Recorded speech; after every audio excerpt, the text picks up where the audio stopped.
Happy Friday po sa ating lahat. Ako si Benison Estareja. Patuloy pa rin pong epekto ng tatlong weather systems sa ating bansa.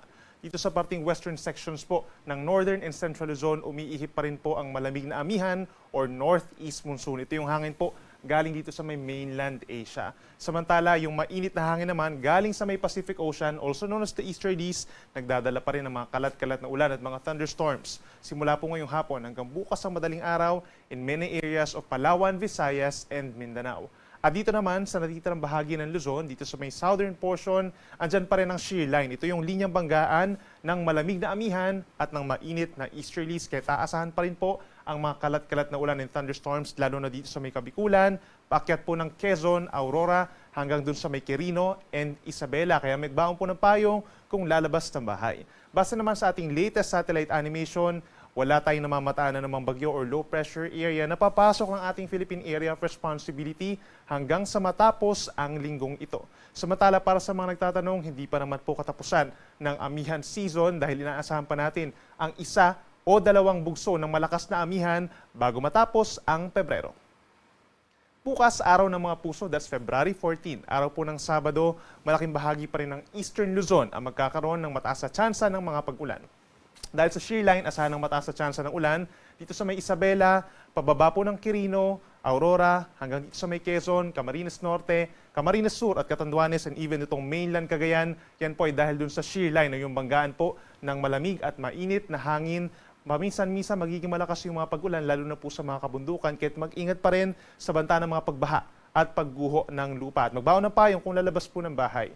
Sa natitirang bahagi naman ng Cagayan Valley, itong Batanes, Babuyan Islands, Nueva Vizcaya, Cordillera Administrative Region, kabilang po ang Baguio City. We're expecting na makulimlim din ang panahon at sasamahan pa yan ng mahihinang ulan dulot ng amihan.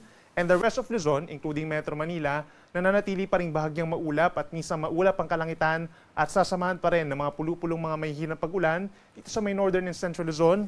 At possible naman yung mga localized thunderstorms dito sa natitirang bahagi ng Calabarzon, Metro Manila, and Mimaropa. Sa Metro Manila bukas, nananatiling mainit pa rin po sa tanghali, katulad po ngayong araw, hanggang 31 degrees, habang bukas ng madaling araw, posible pa rin bumaba sa 23 degrees ang minimum temperature. Sa may Tagaytay, may kalamigan between 20 to 29 degrees.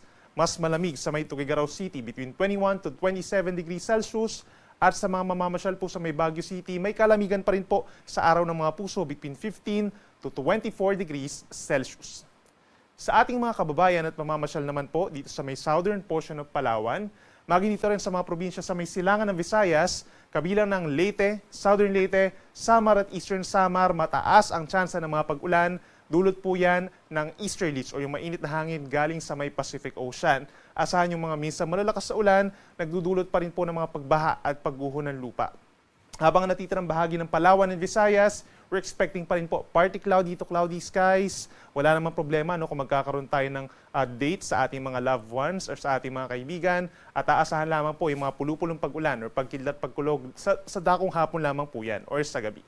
Sa may Metro Cebu, between 25 to 30 degrees ang temperatura, habang mas mainit sa Puerto Princesa City hanggang 31 degrees Celsius.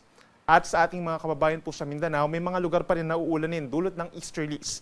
Kabilang na ang mga probinsya ng Sulu, Tawi-Tawi, at dito sa may Caraga Region, Dinagat Islands, Surigao del Norte and Surigao del Sur, mataas ang tsansa ng ulan. Make sure na mayroong baong payong kung lalabas ng bahay. Habang natitirang bahagi ng Mindanao, magpapatuloy po yung weather conditions, kagaya ngayong araw, bahagyang maulap at minsang maulap na kalangitan, at sa dakong hapon, mataas din ang tsansa ng mga localized thunderstorms. Sa may Zamboanga and Davao City, bago magkaroon ng mga pag-uulan, mataas ang temperatura sa tanghali hanggang 33 degrees Celsius. Ngayong araw at bukas, wala naman tayong gale warning o yung babala sa mga delikadong alon. Yung ating amihan hindi rin kalakasan, no? Kaya't mananatiling katamtaman ng taas ng mga pag-aalon sa baybayin po ng Northern Luzon, particularly Ilocos Region, Cagayan Valley, down to Aurora, eastern portion ng Quezon at ng Bicol Region, hanggang 2.5 meters. Medyo delikado pa rin for small sea vessels at yung ating mga kababayan nangingisda. Habang sa natitirang baybayin ng ating bansa na nanatiling banayad, hanggang katamtaman ng taas ng mga pag-alon, kalahati hanggang 1 metro in general. At para naman sa lagay ng ating panahon, sa araw ng linggo hanggang sa Chinese New Year, that's February 17, we're expecting pa rin yung epekto ng malakas na easterlies at relatively mahinang amihan pero eventually po magkakaroon muli ng bahagyang paglakas ng amihan sa kalagitnaan po ng susunod na linggo. Pagsapit po ng Sunday and Monday, pinakamataas ang tsansa ng ulan dito sa mga probinsya sa may silangan, kabilang na po ang Isabela, Quirino, Aurora at Quezon. Yan po ay dahil sa shear line, magbaon pa rin po ng payong kung lalabas ng bahay, habang ang natitirang bahagi ng Luzon, Sunday and Monday, kabilang ang Metro Manila, partly cloudy to cloudy skies pa rin or fair weather conditions, may tsansa ng mga saglit na ulan or mga localized thunderstorms. Then pagsapit po ng Tuesday, that's February 17, expected pa rin natin ang malaking bahagi ng bansa. May mga isolated light rains or Luzon, we're talking of northern and central portions. May mga pulupulong pag-ambon lamang dulot ng amihan, lalo na sa may Cagayan, Isabela, and Quirino. Habang ang southern Luzon, itong Calabarzon, Bicol Region, Metro Manila, and Mimaropa, patuloy ang fair weather conditions or bahagyang maulap na kalangitan na sasamahan muli ng mga pulupulong pag-ulan, lalo na sa dakong Bicol. Sa ating mga kababayan po sa Visayas, pagsapit ng Linggo and Lunes, mananatili pa ring bahagyang maulap at minsan maulap ang kalangitan. Hindi na katulad itong mga nagdaang araw na madalas ang mga pag-ulan. At pagsapit po ng araw ng Tuesday, mataas muli ang tsansa ng mga pag-ulan. Dito sa may Eastern Visayas, kabilang ng Tacloban City, yan ay dahil sa easterlies o yung hangin galing sa Pacific Ocean. Asahan po, medyo umiinit na rin po ang temperatura dito sa may Metro Cebu and Iloilo hanggang 31 degrees Celsius. At sa ating mga kababayan po sa Mindanao, pinakamataas ang tsansa ng mga pag-ulan sa may Caraga Region pero sa darating pa po yan ng Tuesday.